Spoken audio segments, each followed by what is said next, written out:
मैं राजद के लोगों से जानना चाहता हूं, आपकी सरकार भी थी 15 साल, आपने कभी कोई प्रस्ताव पारित क्यों नहीं किया?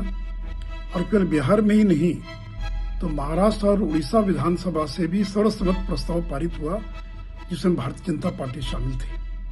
तो भारतीय जनता पार्टी कभी भी जातीय जनगणना के विरोध में नहीं रही। यहाँ तक कि जब प्रधानमंत्री से मिलने सर्वदलीय प्रतिनिधिमंडल गया तो बिहार के वरिष्ठ मंत्री श्री जनक राम उस प्रतिनिधिमंडल में शामिल थे। नमस्कार, न्यूज फॉर नेशन देख रहे हैं आप। मैं हूं आपके साथ रश्मि। बिहार में जाति के आधार पर गणना को लेकर इस वक्त क्रेडिट लेने की बात आरजेडी की तरफ से कही जा रही है। तेजस्वी यादव का साफ तौर से कहना है कि लालू प्रसाद यादव की वजह से आज सरकार को झुकना पड़ा और जातीय जनगणना पर अपनी सहमति बनानी पड़ी। लेकिन अब इसको लेकर राज्यसभा सांसद सुशील कुमार मोदी का बयान सामने आया है जिसमें उन्होंने जमकर लालू परिवार पर निशाना साधा है और ये भी बताया है कि अगर आरजेडी को बिहार के लोगों की इतनी ही चिंता थी तो उन्होंने अपने कार्यकाल में जातीय जनगणना क्यों नहीं करवाया। सुनवाते हैं आपको कि क्या कुछ कहना है राज्यसभा सांसद सुशील कुमार मोदी का।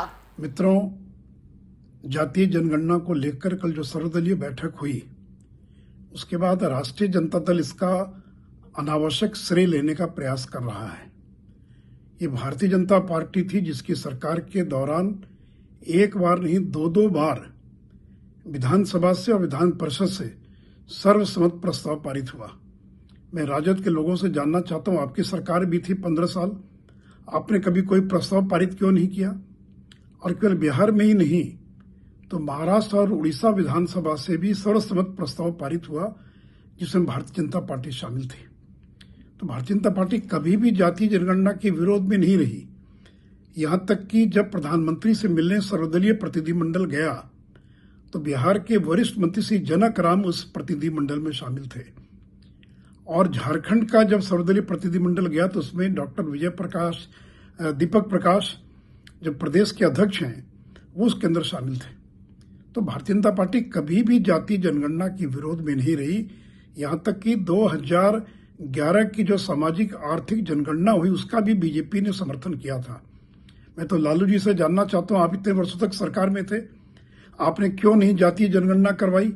क्यों सोशियो इकोनॉमिक का सेंसस करवाना पड़ा? तो ये लोग जो पिछड़ों की दुहाई दे रहे ये वही लोग हैं।